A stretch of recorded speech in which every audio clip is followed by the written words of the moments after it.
నేను అస్సలు అనుకోలేదండి, నేను బిస్కెట్లు ఎంత మంచిగా టేస్టీగా వస్తాయి అనుకోలేదు. చూడండి ఎలా పట్టుకోగానే ఇరిగిపోతున్నాయి. అసలు వెనకాల కూడా అసలు మాడలేదు.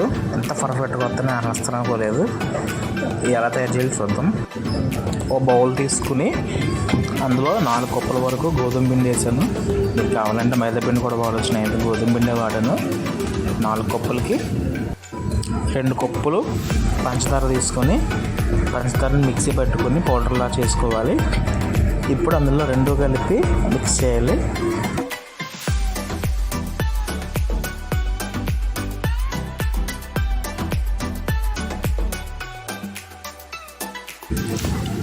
రెండు కప్పులు పంచదార పౌడర్ వేస్తాం కాబట్టి ఇప్పుడు 2 కప్పులు నూనె అయితే వేయాలి.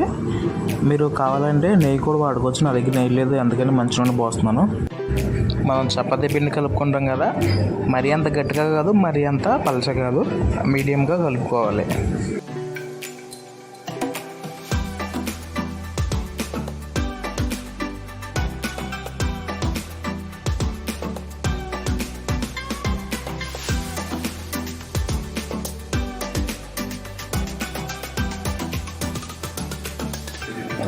ఇలా గట్టిగా కలపాలి. ఎంత గట్టిగా కలిపితే అంత టేస్ట్గా అయితే వస్తుంది.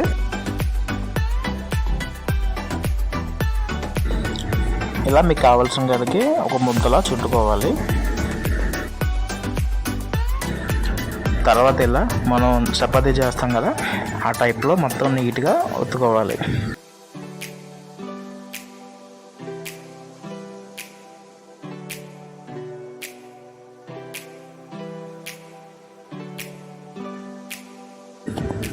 చపాతీ కర్రతో కూడా మనం యూజ్ చేసుకుని చపాతీ కర్రతో నీట్గా అయితే రోల్ చేయాలి.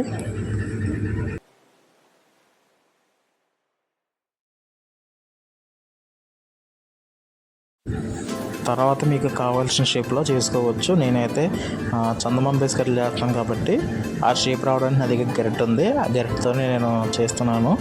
చూడండి ఎంత పర్ఫెక్ట్గా వచ్చిందో ఆ షేపు. మొత్తం అన్నీ కూడా అలా నీట్గా చందమామ షేప్ కింద మొత్తం కట్ చేసుకోవాలి.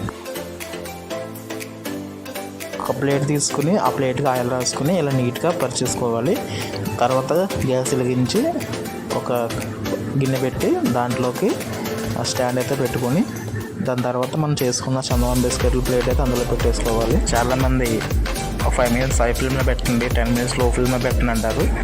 అస్సలు పెట్టకండి, మొత్తం వెనకాలంతా మాడిపోతుంది. మీకు నీట్గా పర్ఫెక్ట్గా రావాలనుకుంటే కనుక లో ఫ్లేమ్ మీదే ఒక 15 నిమిషాలు అయితే బాగా కాలిస్తే మనకు చక్కగా వెనకాల కూడా మాడకుండా నీట్గా బిస్కెట్లు అయితే ఇలా వస్తాయి. చూడండి ఎలా వచ్చినాయి బిస్కెట్లు, వెనకాల కూడా మాడలేదు. ఇలా పట్టుకుంటేనే ఇరిగిపోతున్నాయి. చాలా అంటే చాలా టేస్ట్గా ఉన్నాయి. ఒకసారి మీరు కూడా ట్రై చేయండి. ఈ వీడియో నచ్చితే మీరు లైక్ చేయండి, షేర్ చేయండి, సపోర్ట్ చేయండి, సబ్స్క్రైబ్ చేయండి.